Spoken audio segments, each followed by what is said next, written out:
Welcome to a quick tutorial on the competence essay. It's the first essay of the semester. It's a little smaller than the other one, so it's good to get this one kind of kicked off on a good note. So I'm in the workbook, and there's a whole module set up called the competence essay module.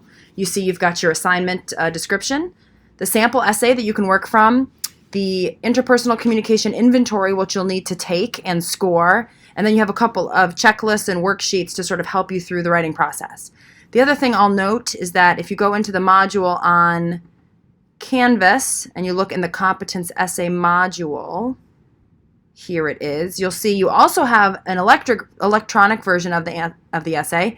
You've got the place to submit your draft, which is going to be really important because the draft, this folder, is going to be the only opportunity that you have for feedback with no grade, right? It's just me reading the paper, doing kind of a diagnostic to say, here's where it's working and here are things I would work on. And then, of course, you have the final competence essay that needs to be submitted by the deadline if you want the incentive. So if you click on the sample student conflict essays, you need to open it in a new folder, new window. It's going to take you to a little Google Drive folder where you will be able to access Google Doc versions of 2 essays. And so those are just kind of there, again, if you want something besides just the sample essay that's been offered. Okay, but let's start with the assignment description. So I'm back in the course pack now, and I'm going to open the assignment description. So essentially, it's a short essay. It's 2 to 3 pages, which is kind of specified down here.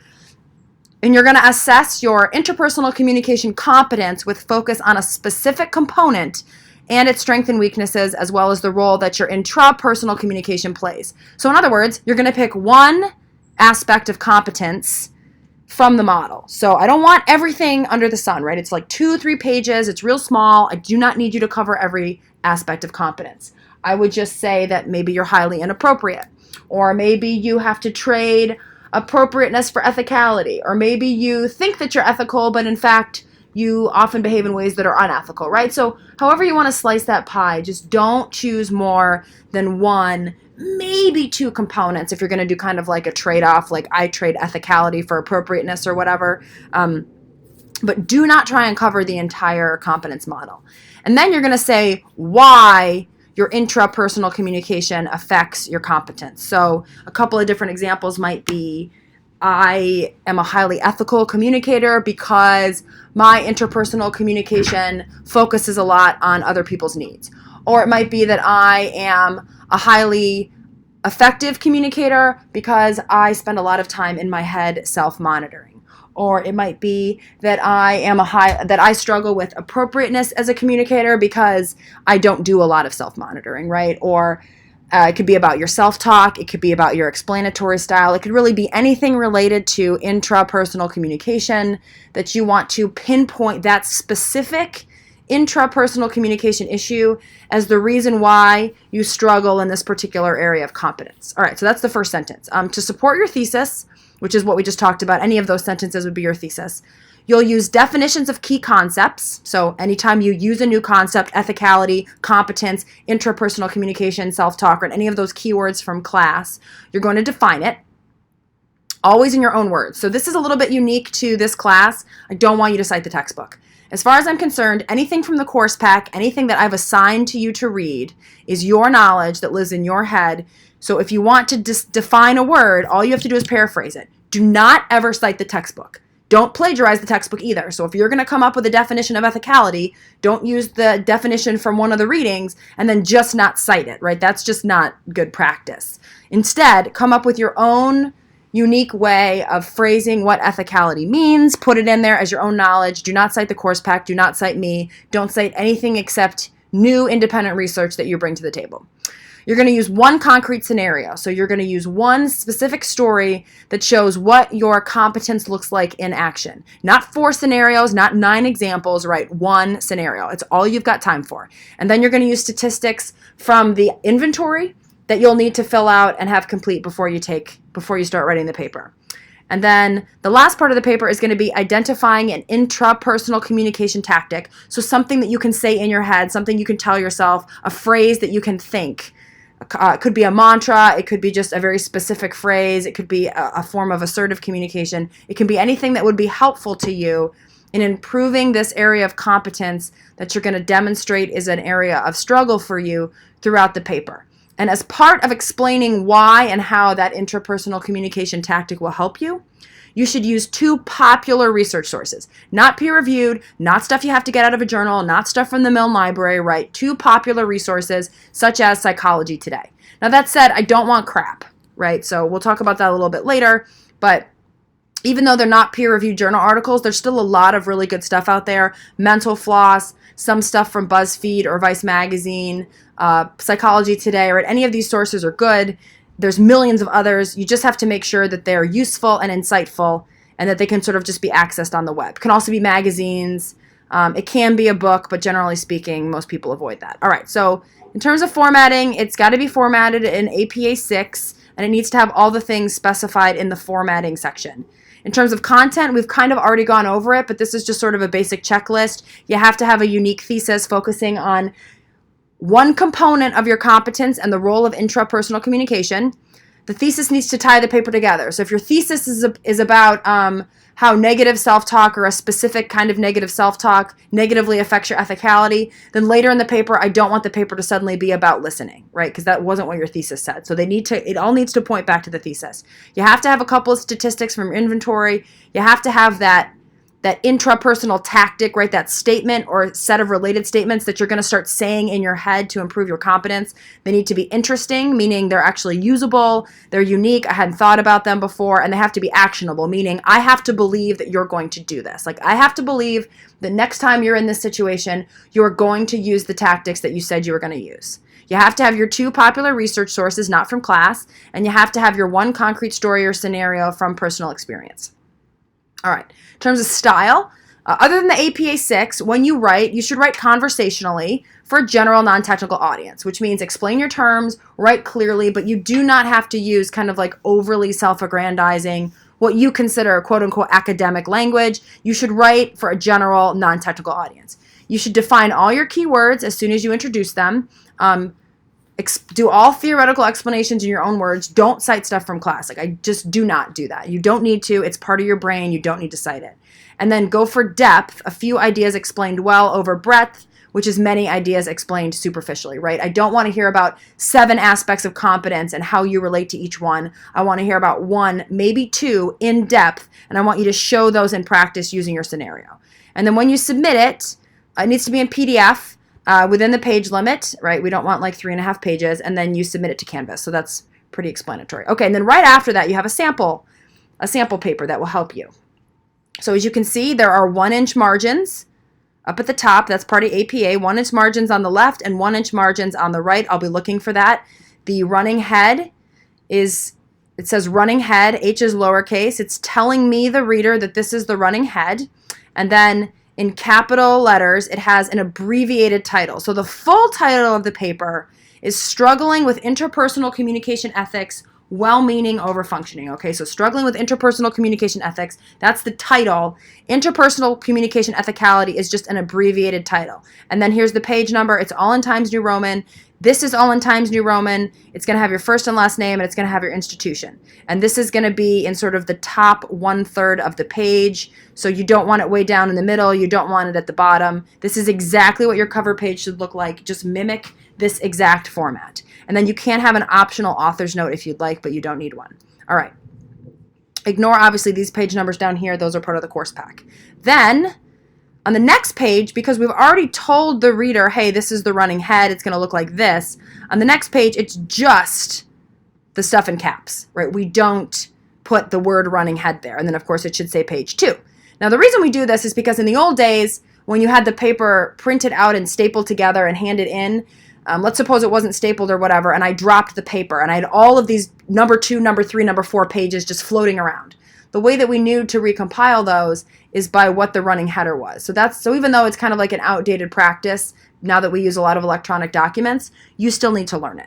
It's still in Times New Roman. Again, it looks exactly like whatever was after running head up here, and the only difference is that you get rid of the sentence running head, and the page number should be different. All right, then this is your abstract. The abstract is the about 150-word summary of the overall paper. The abstract is different than the introduction to the paper. The abstract is very blunt, and it just says, here's what I studied, here were my findings. So it doesn't have a warm-up, it doesn't have an introduction, it just kicks off. This paper assesses the author's interpersonal communication competence, right? Her ability to be and then there's a definition of interpersonal communication competence here in between the em dashes. And basically, this sentence just sort of restates what the paper is supposed to do. So everyone's statement, for example, could look very different since you're all writing fundamentally the same paper. Then it talks about the different tools that it uses. It uses an illustration of communication with a friend. It uses data from the competence inventory. And then here's the thesis. The author argues in this essay that she struggles with drawing appropriate boundaries around her ethical communication. She defines ethics. Here's the thesis. The author describes herself as a well-meaning overfunctioner who often behaves unethically out of concern for other people and explains in this essay why this is problematic. So there's the thesis. Concluding the essay, the author proposes pleasant selfishness as a strategic corrective. So essentially that tactic to improve, are these two, right? So pleasant selfishness is kind of the strategy, right? It's the overarching theme, but the two things that are going to be part of that are ethical self-love and the interpersonal tactic of firm preferences. Okay, so there it is. There's everything all laid out, and then you have to have 5 keywords. This is just kind of part of the deal. And the keywords is italicized. It's a capital K, and then it's italicized. And then all of your keywords are listed without italics in lowercase, and you'll notice that even though it's indented on this line, it's flush left on this line, and all of this abstract is flush left. Okay, so your abstract, here's what the abstract is. Let's suppose that I want to read a bunch of papers on communication competence. I'm going to find 5 papers. Okay, these 5 papers are all about communication competence. They look good. I'm going to read the abstract for all 5 papers to decide, is this something I want to read? So then I read the abstract and I say, oh yeah, this is kind of on the topic that I want. This sounds interesting. The thesis is unique. I like that these strategies might be helpful. This might be a paper that I want to read. So I'm going to go ahead and bookmark this paper, print it out, and read it later. So then it might be weeks or months before I actually getting around to read the paper. So when I go to start reading the actual paper, I might not remember all of the stuff up here. So you have to write the abstract for an audience who just wants the gist. They don't need to be warmed up. They don't need all the fluff. They don't need the conversational language. They just need to be told, here's what's in the paper. This is what the paper is about. This is what I'm going to teach you. So it's like, okay, yes, I want to read the paper, or no, I don't. And then the introduction of the paper, which is the first full page of the paper, that's going to be where you have to warm up the reader. You have to write conversationally. You have to engage the reader. Because now the reader is getting into the paper, and if it's not engaging to read, they're not going to read it. Okay. So the title from this first page right here, okay, that will not appear on the abstract page, but it does appear at the very top of the first page of the paper. So you still have the running head, all in caps, same exact running head. You still have the page number. And then here you have the title from the title page. They shouldn't change. It should be exactly the same. It's centered on the third page, which is the first part of the paper. Then you tab, right? You tab once to indent the first sentence. And then there's a nice little warm-up. So it's a cute little warm-up about a TV show, just to kind of hook the reader and say, hey, reader, this is interesting. I speak your language. Then from that little cute warm-up, we get to interpersonal communication, which is the topic of the paper. Then it's a little bit more about the definition of interpersonal communication competence, which again, there's different models. So you have to specify in the beginning of the paper what your definition of competence is, because it's not going to be all 900 words. It's just going to be your specific definition. It'll be the same as some other people's in the class, but not everybody's going to have the same exact definition, and you don't need to cover everything in the definition. Then there's going to be the thesis. Whether you write in third person or first person does not matter to me. I would go ahead and write in first person, but if for some reason you don't like that, or you have a professor who says write in third person, be my guest. But I like to write the abstracts in third person, since they're kind of distant, right? And they're not very engaging. They're just kind of like the facts of the case. But I like to write my essays in first person, especially this kind of an essay, which is sort of a combination of a research essay and a reflective writing essay. And then you have a preview statement. And so the preview statement says, first I'm going to do this, then I'm going to do this, right? So it's very clear how the paper is going to flow. It mentions the specific tactics that the author is going to talk about. It does not say, first I'll discuss competence, and then I'll tell you more about how I'm going to fix it. It says exactly what they're going to do to fix it. It doesn't say that they're going to tell you later. Don't do that. Don't say later, I'll tell you what the thing is. Tell them what the thing is in the beginning, so that later when they're reading, they know what they're reading for. Then the paper has 2 headings. So the headings are just sections of the paper. So up here where it says the first section of this essay will describe my overfunctioning, this is the first section of the essay where it says overfunctioning when ethicality becomes unethical. So that's perfect, right? They totally line up. And then there's also a second suggestion about pleasant selfishness. So if we scroll down, we should see a second section. Yep, there it is. And it's exactly right. Practicing pleasant selfishness. That's perfect. Okay. So this is the introduction paragraph. It's about half a page. That's plenty long enough. Do not make your introduction any longer than this. It's only a 3-page paper. You do not have time. So then, as we get into the paper, it's going to be about ethicality. It's going to be about overfunctioning. It's going to be about, we laid it all out. So now as I read through this, I say, okay, ethical communication because I practice empathy. All right, here's the assessment. They're defining, they're explaining what empathy is. There's a description from the friend. However, my supportiveness isn't always as ethical as it appears. Then there's another paragraph about ethical shortcuts, a little bit more about ethicality, then more about the example with the friends, more information from the Spitzberg-Kupak assessment, the ICCI, then a new paragraph, my relationships are negatively affected when I mistake being ethical or empathetic with self-sacrifice, which I describe as well-meaning overfunctioning.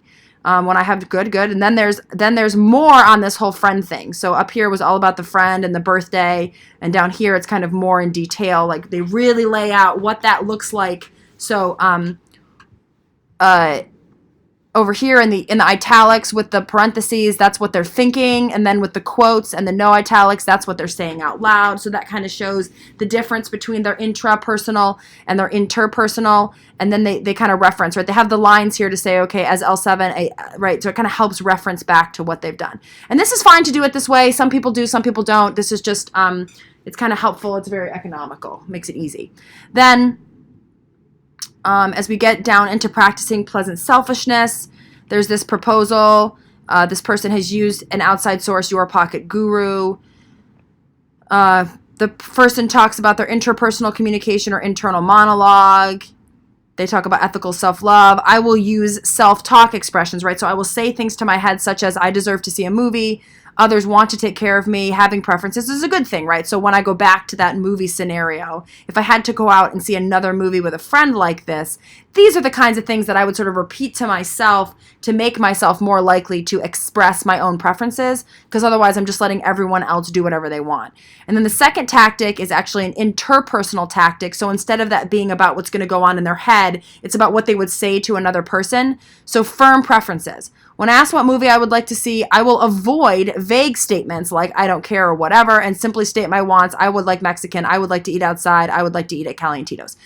John Gray, and then there's like a citation from a book, but this is a popular book, Men Are From Mars, Women Are From Venus, right? This isn't a peer-reviewed journal. This is just like a generic book that anyone can look up on Google Books. Desires or wants without turning them into demands allows others the opportunity to feel powerful and good by giving us what we want, right? So there's a direct quote from this book.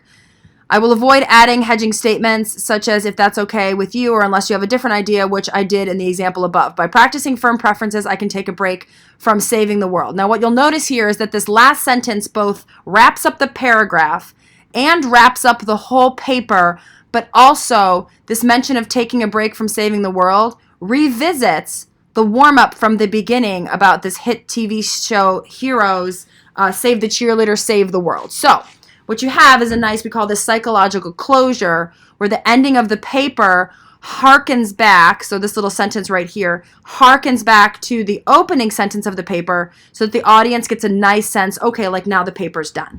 And what you'll notice is all the things that are required for the assignment are in the paper, right? The interpersonal communication competence inventory is used a couple times at different parts of the paper.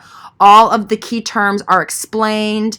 Intrapersonal communication as well as interpersonal communication both appear in the paper. There's a very great set of detailed, descriptive, here's what I look like when I communicate. Here's a specific scenario. It's not, every time I'm out with friends, this happens, right? It's not broad. It's very specific, this one time. But you'll notice it doesn't just happen in one paragraph of the paper.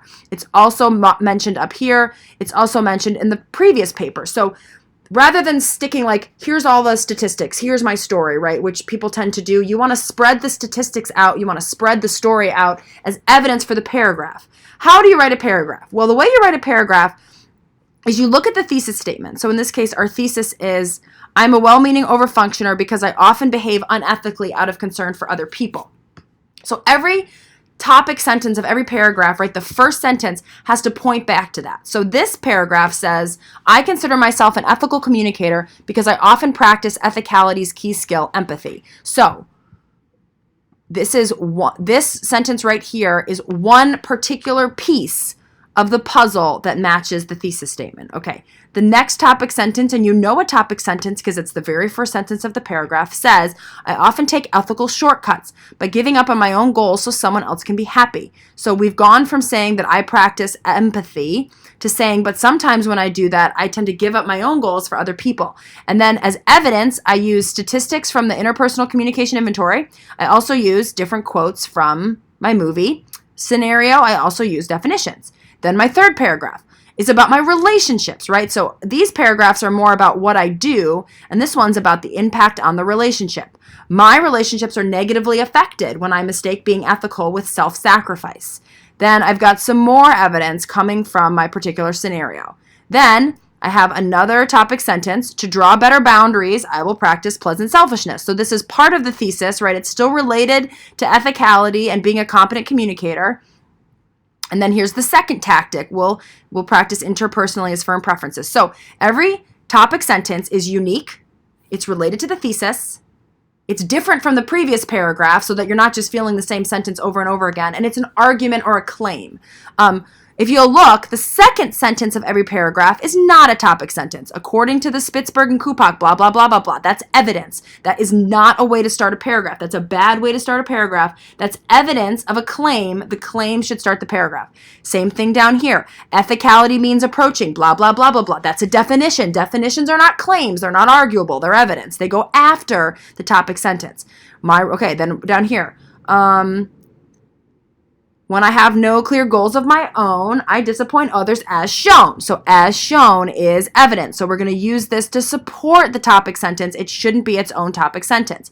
So here's the topic sentence for this paragraph. Then here's a sentence that starts, William Paisley, author of blah, blah, blah, says blah, blah, blah. Again, that is evidence. Do not start your paragraphs with evidence. Only start your paragraphs with claims. Likewise, if I'm reading through this paragraph, I shouldn't find a bunch of new claims in the paragraph. If you need to make a new claim, or you need to take the argument in a new direction, or you need to add a new topic sentence, just simply start a new paragraph. Okay, so you really, really, really need to learn the format of an effective paragraph, because effective paragraphs are the key to the paper.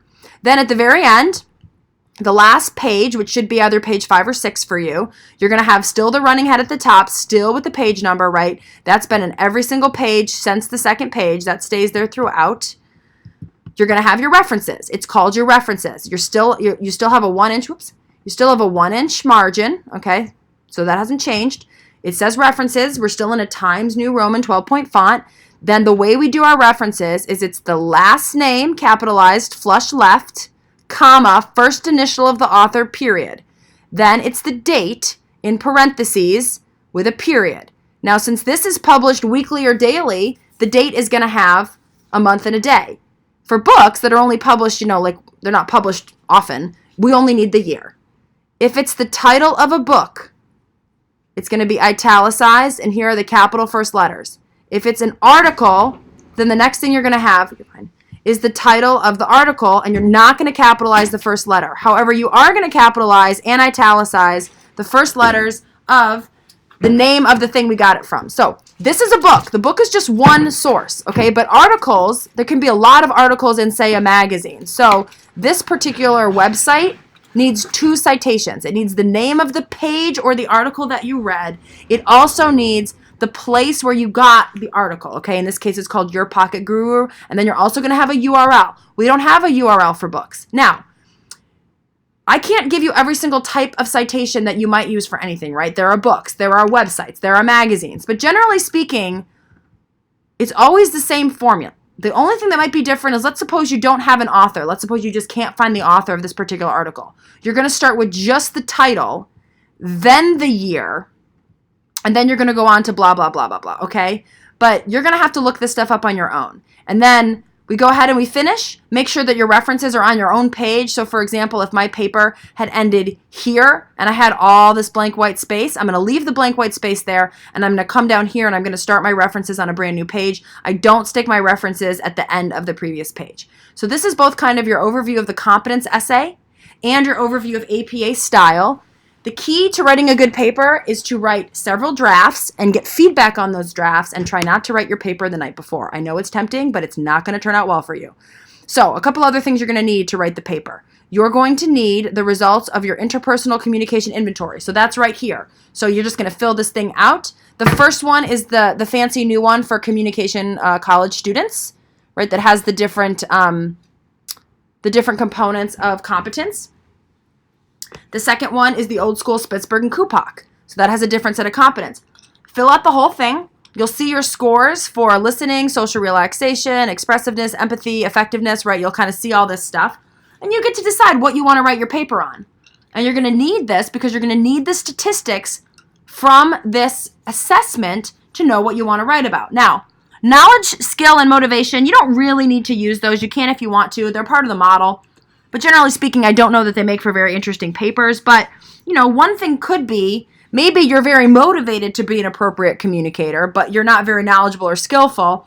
And that's why you get into trouble, because maybe your intrapersonal communication seems very motivated. You really, really want to be an appropriate communicator, but, your mouth just doesn't say the words you want to say. So you can do some stuff with this, but generally speaking, most people don't use it.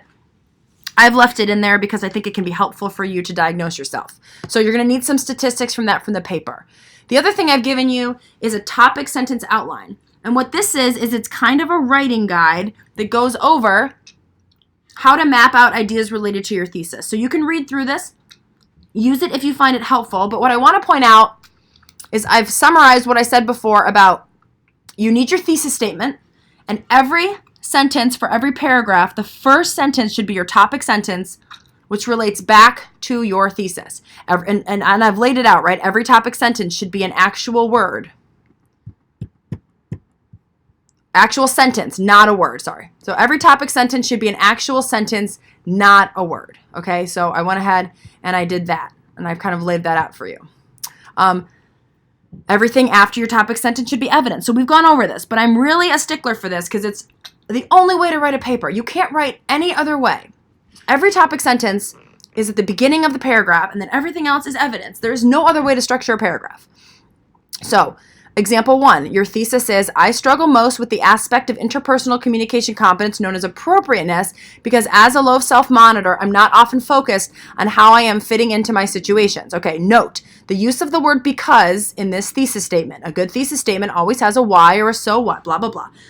So there's some hints. Now, the way you write a paragraph, a topic sentence outline, is from your thesis. So here's the thesis we've got.